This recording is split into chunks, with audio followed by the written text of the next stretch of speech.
Hi, sweeties. How are you doing? Welcome to Naira. So thank you so much for the support. Hope you all are doing great. You see that moment a white man comes out to lie because they always want to be victim. Because that is all something they know how to do best. They always look for a way to. They want to be the center of attraction, no matter what it's going on. Tell me how a white man came out to say that they are not allowed to be proud of themselves. They are not allowed to fly their flags and all that.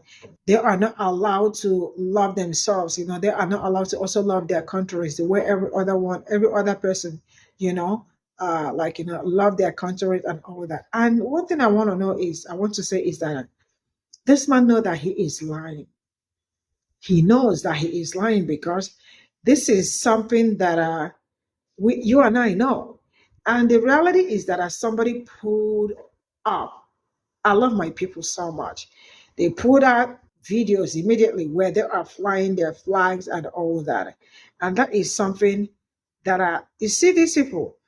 See, nobody cares if you want to fly your flag, but what are you proud of? Let me start with, like, if I ask it, nothing is going to happen. What are you proud of? When I was born, I grew up to find out that you all are the beauty standard. So, what do you want to tell us? Of course, we know already that you people are the beauty standard, but you all are actually not the beauty standard. Because tell me how all of a sudden everybody want to look tan. But you know what? Your own white person responded to this message. Let's get Only white people are not allowed to love themselves, love their race, and love their countries. Everyone else is. White people are the only ones who could do it. If anyone else flies a flag or says we're from wherever, or we're this color, or we're this religion, we want it, it's fine. When white people do it, it's instantly demonized. White people are the only people who are expected to give up their land. My name is Mario, and I'm tired of the bullshit. Conservatives always say the shittiest things, especially if you're a mouthpiece for white supremacy. Now, I live in a medium-sized city, and in this city, there are Irish neighborhoods, there are Italian neighborhoods, there are Polish neighborhoods, there are Jewish neighborhoods, there are Bosnian neighborhoods. The list goes on and on. And you have organizations like the Polish Falcons and other ethnic organizations. And in these neighborhoods, you see flags on the houses from these European nations. You see the fire hydrants decorated like the flags from these European nations. You see murals on the walls of flags from these European nations. You see, the problem isn't that European Americans aren't able to celebrate the heritage that they gotten from their countries of origin. That's not the problem. I mean, hell, we got the Scottish Games in certain parts of this country here. There are parades in this country to celebrate people from different European heritages. The problem is that whiteness as a racial group, as a racial category, has always been about exclusion and supremacy. This is not the same as not being able to celebrate European heritage. Usually, if white people are celebrating whiteness, it's at the expense of people of color, black folks, Latinos, Asians, Native Americans, the list goes on and on. The trouble comes because your white pride is predicated upon racism, pure and simple. And this notion that Europeans are the only people who have to quote unquote give up their country is bullshit. First of all, the control and administration of these countries are always going to be European for the foreseeable future. And this doesn't matter who the prime minister is, it doesn't matter who the president is, it doesn't matter whatever head of the country there is, chancellor or whatever, because the for real power apparatus and the number of people in powerful positions in these countries are always going to be white. Now, contrast this with places like South Africa, India, and Hong Kong, where a white minority ruled those places for a very long time. They were the people sitting in all the positions of power. And even right now, as we speak, even though the head of state in South Africa is a black man, most of the powerful in South Africa are still white people. The richest people in South Africa are still white people. The people who wield the power in South Africa are still mostly white. And don't get me started on colonization. It seems to me that the only people who had to give up their country is people of color. Anyway, please like, follow, and y'all be peace. Europeans don't hide their crimes. They commemorate them. They don't regret empire. They sculpt it in granite, name streets after it, fund scholarships in its name, and build museums to house the spoils. Every colonial war has a parade. Every massacre has a statue. Every genocidaire has a stamp. Every mass theft gets filed under cultural heritage. Leopold II turned the Congo into a labor camp where forced rubber quotas mutilated children and burned villages to ash. They gave him 17 statues, named tunnels, boulevards, and entire parks after him. Napoleon re-enslaved Haitians, re-invaded the Caribbean, and launched wars that killed millions across Europe and North Africa. France buried him under golden domes and named entire cities after him. Columbus kick-started centuries of genocide, enslavement, and biological warfare. They gave him a U.S. holiday, over 100 statues, and named entire countries and capitals after him. Cecil Rhodes massacred the Pe0ple people, seized land by force, and laid the foundations for apartheid. Oxford still hands out Rhodes scholarships. His name still sits on colleges, streets, and foundations. They named British destroyers after Queen Victoria, while she presided over the Indian famines that killed tens of millions. They put Edward Colston, slave trader, mass trafficker, on pedestals in Bristol until 2020. They put Francisco Pizarro, who butchered the Inca, in the center of Lima. They built Trafalgar Square to glorify a naval war that preserved slavery. They celebrate the Spanish Reconquista, a 700-year ethnic cleansing campaign with festivals, flags, and cathedrals built over raised mosques. The British Empire celebrates Victoria Day in Canada. Belgium still has Leopold monuments intact and cleaned. The Dutch still celebrate Golden Age painters who profited off the transatlantic slave trade. Portugal celebrates Vasco da Gama as a national hero while ignoring his execution of Muslim prisoners in Mombasa. They literally celebrate Australia Day on the anniversary of indigenous dispossession. They name entire cities after slavers: Rhodesia, Georgetown, Kingstown, Jamestown, Victoria, Elmina, Port Louis. They put plantations on the back of currency. They hold royal jubilees funded by taxes taken from colonized peoples. They filmed The Crown while Britain was deporting Caribbean elders. They wrote children's books about kings' armies who starved Bengal, flattened Kenya, and torched Sudanese cities. They hung Haitian revolutionaries, then named streets after the men who sent the hangmen. They installed apartheid, then named universities after the architects. They erased the dead, then kept their teeth in museum drawers. They erased indigenous languages, then gave schools Latin mottos. They desecrated sacred land, then declared the ruins UNESCO sites. They put generals on horsebacks in town squares, men who bombed, gassed, hanged, and whipped their way across 3 continents. They call their loot collections. They call their massacres missions. They call their propaganda curriculum. They call the blood-soaked timelines the Enlightenment. They call the criminals founding fathers. They celebrate the French foreign nation born out of Algeria's colonization. They celebrate the Boer Wars, which pioneered concentration camps. They celebrate World War I without mentioning African and Asian soldiers forced to die for empires that called them beasts. They handed out OBEs, MBEs, and CBEs literally Order of the British Empire, in 2025. They still knight people in the name of empire.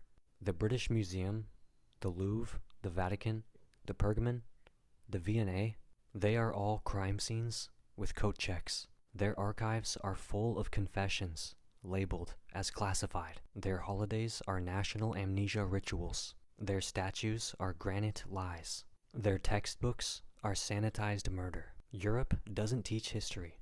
It curates alibi. It displays the stolen bones. It polishes the swords.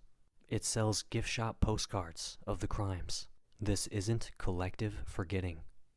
It's institutional pride. Cope.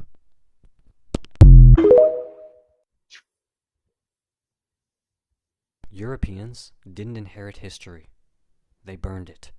Not out of ignorance, but because they knew the truth would void the receipts. The truth would collapse the entire storyline. So they rewrote the narrative in powdered wigs, hiding genocides under Latin, and renaming every theft as discovery.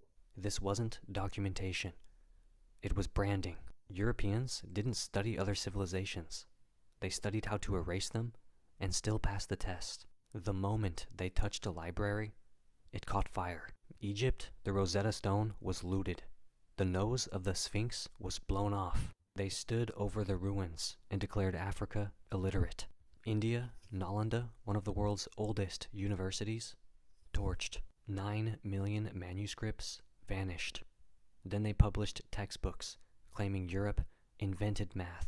Mesoamerica, over 5,000 Maya codices burned in church bonfires, called satanic, and then centuries later copied for European astronomy. Mali, Timbuktu had more written texts than all of medieval Europe, and France buried them in sand until African scholars smuggled them out in the dark to preserve their own knowledge from European archivists. This isn't history. This is a global arson scene, and the suspects kept the ashes. They didn't just erase, they rebranded. Algebra becomes Western math. Optics becomes Galileo's dream. Surgery, astronomy, navigation, pulled from Arabic, African, and Asian sources, stripped of origin, and resold in powdered French as the Enlightenment. They erased the Ethiopian roots of early Christianity, the Nubian queens who governed astronomical calendars, the zero-based logic of India, the land stewardship of the Haudenosaunee, the feminist inheritance of the Ibwa, and replaced it all with a montage of pale men thinking in cellars. They didn't progress. They plagiarized and pretended to be the source. The Renaissance wasn't a rebirth. It was a break-in. While Europe was still exercising women for having dreams, the Islamic world had hospitals, legal scholarship, chemistry labs, and academic peer review. And when Europe finally woke up, it did so by translating Arabic texts, texts that had already preserved Greek, Indian, Persian, and African thought. Ibn Sina becomes a father of medicine with a Latin name. Ibn al-Haytham becomes a precursor to optics, even though his work predates Descartes by half a millennium. This wasn't a rediscovery. It was relay theft, with the baton of knowledge passed through fire, and then whitewashed mid-sprint. Even their maps lied. The Mercator projection stretches Europe, shrinks Africa, and centers the world around imperial delusion. The Middle East is only middle if Europe is the sun. Western civilization includes Australia and Canada, but not Ethiopia and Mexico, even though they had alphabets before Greek even existed. They called Africa tribal and forgot Europe was governed by inbred warlords in muddy castles with no plumbing.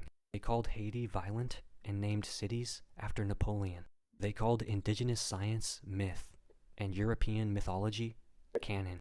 They stole bronze from Benin, called it art preservation, and then locked it behind glass and slapped a plaque on it that says gift. Stolen artifacts were labeled generous. Massacres were called missions.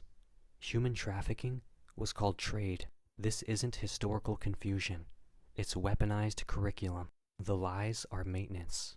The truth would collapse the floorboards. Because if the world knew that Europe industrialized slavery and called itself abolitionist, if they knew that democratic indigenous governments were destroyed to install monarchies and puppet regimes, if they knew that Europe's civilizing missions involved famine, sterilization, language erasure, museum theft, and state-engineered extinction campaigns, then there would be nothing left to claim.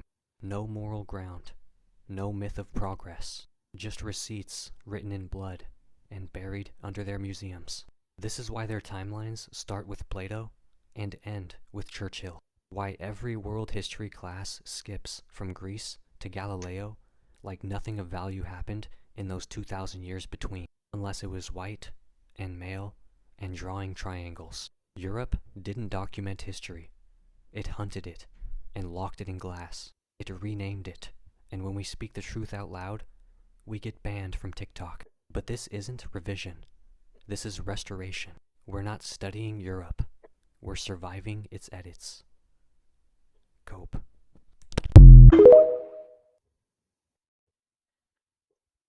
Europeans don't end empires. They abscond. They flee the scene of the crime, dressed as diplomats and humanitarians. They don't sign peace. They draft policy memos, build statues to themselves, and fly out the gold while the ink is still wet. Their empires don't collapse. They shapeshift. From gunpowder to banks, from direct rule to trade law, from chains to currency. The British Empire never ended. It just changed outfits. The Union Jack came down and the World Bank moved in. Ghana gained independence in 1957, but the British retained mining contracts, rail control, and pricing power through Anglo Gold and Barclays. Jamaica left the empire in 1962, yet Elizabeth II remained head of state. The IMF arrived with austerity, and bauxite exports flowed directly into UK smelters. They lost the colonies, but kept the economies. France pulled out of Algeria in 1962, only after 1 million deaths and 132 years of occupation. But their fingerprints remained on oil rigs, phone lines, and every Western-aligned coup from Algiers to Dakar. They left Vietnam in 1954, and within a decade were back laundering torture techniques through American advisors in Saigon. They pulled out of Haiti in 1804, after losing the only successful slave revolution in modern history, but made Haiti pay 150 million francs in compensation to French slavers, with interest, paid until 1947.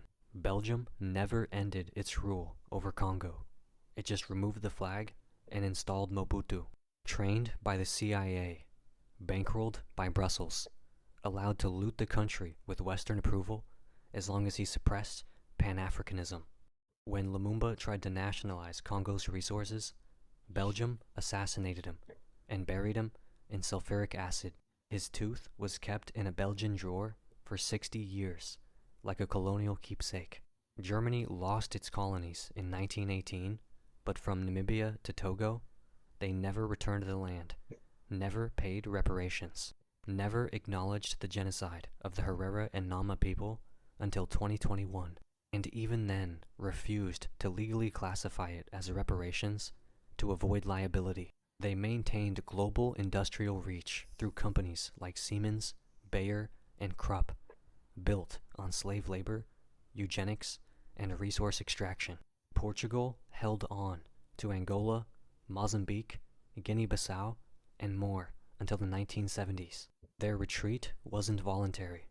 It was forced by anti-colonial guerrilla warfare, economic collapse, and internal revolution. And yet, the moment they left, Portuguese companies returned under post-colonial development charters. The Netherlands withdrew from Indonesia in 1949 after killing an estimated 150,000 people during the Indonesian National Revolution, and after centuries of controlling the spice trade through VOC monopoly capitalism, military force, and scorched earth famine policy. Spain ended its colonial presence in Latin America in the early 1800s, only after centuries of extermination, forced conversion, silver theft, and biological warfare. Yet even today, the monarchy celebrates its exploration legacy, while the church still holds wealth stolen from the Quechua, Nahua, and Mapuche civilizations. Even in collapse, they never gave back. They never apologized. They simply changed forms. The East India Trading Company was replaced by Shell, Unilever, and GlaxoSmithKline. Colonial governors became ambassadors. Viceroys became trade attaches. Military occupation became development aid. Cultural suppression became curricular standardization. White supremacy became secular modernity. The Sykes-Picot Agreement redrew the Middle East in 1916 like a butcher with a ruler, splitting the Levant into British and French zones, leading to a century of war, puppet regimes, border violence, and economic division. When the Ottoman Empire fell, Europe didn't stabilize it. They partitioned it. Palestine was handed to Britain. Iraq was fabricated. Syria and Lebanon became French territories. Today's chaos was built with a fountain pen at Versailles. When they left Kenya in the 1960s, the British ran mass detention camps, tortured Mau Mau fighters with castration and electric shock, and then classified over 300 boxes of colonial records, only declassifying them in 2011 after a lawsuit. They paid reparations to a handful of survivors, but kept the colonial legal codes in place. When they freed the Caribbean, they left behind monarchs, privatized sugar, and educational systems that taught about Shakespeare, but nothing about Toussaint Louverture. The Queen remained on the currency, while the people lived on IMF rations. The Commonwealth is not post-colonial. It's neo-colonial nostalgia, a club for ex-colonizers and still colonized nations to pretend empire is culture. Europe doesn't end empires. It launders them through museums, through curriculum, through development banks, through security agreements, through non-profits, through international law written in imperial languages. When you demand justice, they offer heritage. When you demand reparations, they offer trade deals. When you demand return of land, they say look forward, not back. But their wealth looks backward every single day to the centuries of plunder that built the banks, the borders, the universities, the crowns. Empires are not gone. They're just wearing different uniforms. Cope.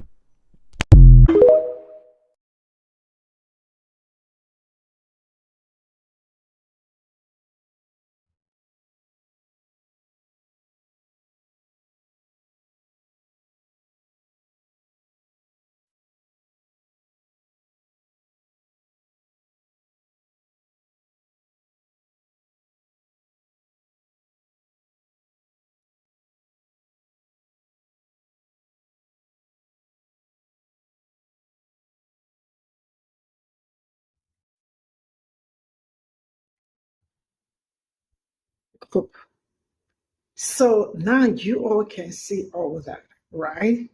You know, the problem with these people is that they absolutely think that they are dealing with people that know nothing.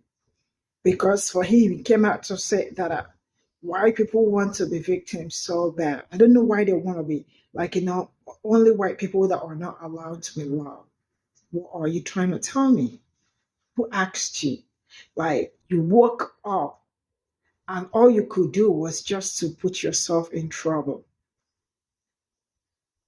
You know, it's only the white one that could not do it, according to him. That they cannot celebrate, they cannot have anything. What do you want to have? What do you want to have? Because literally everything you have, you all took it away from people. What do you even want to enjoy? Because literally everything, like, what exactly do you want to enjoy? And the last time I checked, I don't think there is any rule or anything that says that they shouldn't fly their flag. I wish they've been flying their flags everywhere. So he came out to lie to himself, right? Not just only lying about it, made it look like they have always been victims because that was what they made us also look. That was also what the media made it look. Because one thing with them is that they have the best PR when it comes to media. Media markets them so good that people do not know what they are doing. You see, one of the reasons why I sometimes want to talk about them so bad is because people really need to know the things they have done. They are the people's peace that they have disturbed. Now, there is something that I have. If you disturb people's peace, yours will also be disturbed. I love the fact that this man pulled out the flags and other things that you all have been you fly your flags and all that. But you all want to come here and made it look like you all do not fly anything. I love the fact that your brother also supported the motion.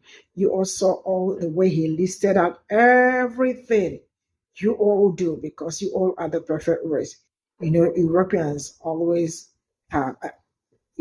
have always erased, and that is something that they know how to do best. Yeah. They would rather erase it to make it look like there is, or make it look like it never existed. Why? Because they know they played a major role in whatever that happened. The same way they've been looking for a way to erase Black history, erase CRC. They hurt our feelings. When it is hurting their feelings, because they are not teaching them the real history, it is getting people that look like me unalive. Why do you have to talk about history? Why do you have to talk about Black history when it is worldwide history? Remove the books from library, remove it from, if I see you talk about equality, if I see you talk about diversity, if I see you include everybody, you are the problem. When they are the problem is not you. The problem is them. That's why they try all they could to use media to divide people. But I am happy everybody is woke. People are waking up from their slumbers. People are knowing who is who. There is nothing more satisfying than that. Knowing the fact that people are knowing the truth.